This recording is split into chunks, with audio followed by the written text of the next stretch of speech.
Je roulais un jour avec un ami, on parlait de nos séances d'entraînement du moment et à un moment donné, je lui dis qu'il faudrait que je retravaille mon endurance. Et là, il me dit, mais toi, tu es capable de faire 4 ou 5 heures de vélo, donc c'est bon, tu es suffisamment endurant. Et là, j'ai compris l'intérêt de faire cette vidéo parce que l'endurance ne se résume pas à faire de l'endurance fondamentale. L'endurance fondamentale, c'est une intensité spécifique de l'endurance, mais il existe d'autres intensités qui nous permettent de gagner en endurance, et je voulais notamment vous parler aujourd'hui de l'endurance critique.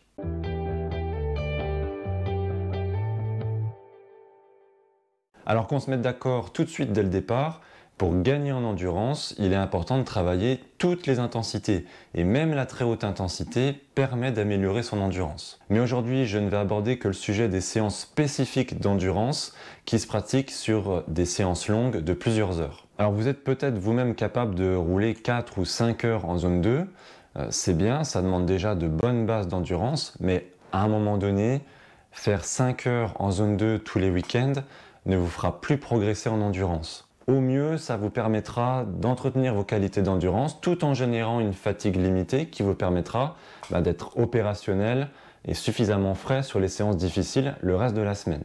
Donc ces séances ne sont pas inutiles, elles ont leur intérêt, elles ont leur place dans une planification, mais être capable de rouler 4 ou 5 heures à 200 watts, c'est très bien, mais je pense que vous serez d'accord avec moi que être capable, j'ai bien dit être capable de rouler 4 ou 5 heures à 220 watts, c'est mieux.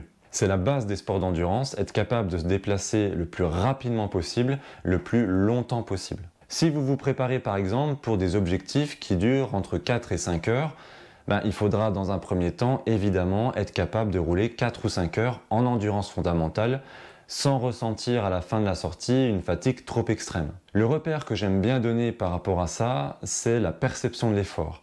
Si vous avez une perception de l'effort au cours de votre sortie de 4 ou 5 heures qui est constante tout au long de ces 4 ou 5 heures, c'est que l'intensité à laquelle vous avez roulé est bien en place, est bien acquise sur ces 4 ou 5 heures. Je suis content parce que j'arrive toujours à maintenir les 220 watts, 145 pulses. Donc l'endurance sur 4 heures est pas loin d'être en place. Par contre, si votre perception de l'effort est croissante tout au long de la sortie, sans avoir augmenté l'intensité, c'est-à-dire qu'au début de la sortie, si vous étiez à 200 watts, que vous trouviez ça facile, et qu'à la fin de la sortie, vous êtes toujours à 200 watts, mais que vous commencez à avoir une perception de l'effort qui est vraiment difficile, c'est que les 200 watts, ils sont pas encore bien en place sur la durée de votre effort. Maintenant, si vous souhaitez franchir un cap et être capable de sortir davantage de watts sur plusieurs heures, il existe un autre type de séance d'endurance qu'on appelle endurance critique. Sur une séance d'endurance critique, on va chercher à rouler longtemps à la fois en zone 2, mais aussi en zone 3 et en zone 4. Alors pour que vous ayez une idée un petit peu plus précise de ce qu'est l'endurance critique, Frédéric Grapp donne par exemple la répartition suivante: 50% en zone 2, 40% en zone 3 et 10% en zone 4. Alors personnellement, je ne respecte pas à la lettre cette répartition. Évidemment, on n'est pas des machines, on n'est pas des robots, mais ça permet quand même d'avoir une bonne idée, et ce qui donne en général des sorties d'endurance critique en termes de puissance moyenne pondérée autour d'une valeur bas de zone 3. En gros, c'est ça. Donc ça donne une bonne idée de ce que doit être l'intensité et aussi la perception de l'effort durant cette sortie d'endurance critique. Perception de l'effort qui doit être cette fois-ci croissante, puisqu'on sort de la zone 2, on fait aussi de la zone 3 et de la zone 4, donc on ne peut pas avoir une perception de l'effort constante tout au long de la sortie. Elle doit être croissante, on doit ressentir une fatigue musculaire, une fatigue métabolique de plus en plus importante au fur et à mesure de la sortie, au fur et à mesure des heures, sans pour autant tomber dans l'extrême fatigue. C'est pas une sortie course, c'est pas une simulation de course, c'est une sortie d'endurance critique. Donc on doit se trouver un petit peu quelque part entre les deux. L'idée qu'il y a derrière ça, c'est qu'on doit faire notre sortie de plusieurs heures en appuyant plus fort que ce qu'on a l'habitude de faire sur une sortie d'endurance classique, d'endurance fondamentale, tout en gardant quand même le contrôle sur les intensités. Vous voyez, c'est pas une sortie, c'est pas une simulation de course. Donc à la fin de la sortie, on doit sentir qu'on a quand même bien bossé, bien travaillé musculairement, mais sans être complètement cramé. Alors évidemment que durant votre sortie d'endurance critique, vous n'allez pas avoir un œil constamment sur la répartition des zones. Donc moi ce que je peux vous conseiller, c'est de choisir un parcours plutôt vallonné. Le vallonné se prête plutôt bien à ce type de sortie. Et par exemple de monter les bosses en zone 3, zone 4, et puis le plat et dans les descentes, faire de la zone 2. Globalement, si vous faites ça, vous devriez avoir une répartition qui se rapproche de ce que devrait être une sortie d'endurance critique. Alors peut-être que certains d'entre vous, lorsqu'ils ont entendu zone 3, se sont dit « Oulala, non, zone 3, interdit pour moi, entraînement polarisé ou rien ». Alors effectivement, si vous cherchez à polariser votre entraînement, peut-être que ce type de séance vous semble contre-productif. Et pourtant, si vous faites des compétitions, vous sortez de ce modèle polarisé parce qu'en compétition, quand vous participez à des courses, vous allez visiter un petit peu toutes les zones. Vous ne restez pas en zone 2 ou en zone 4 et zone 5. La zone 3, vous en faites et en général, sur une course, la zone 3, c'est souvent la zone la plus représentée et celle dans laquelle on passe le plus de temps. Et je pense que personne ne me contredira là-dessus, les courses font partie des séances qui font le plus progresser, à la fois en termes d'expérience, mais aussi au niveau physique. Donc, les séances d'endurance critique trouvent leur intérêt dans leur spécificité. Alors, qu'est-ce que ça veut dire?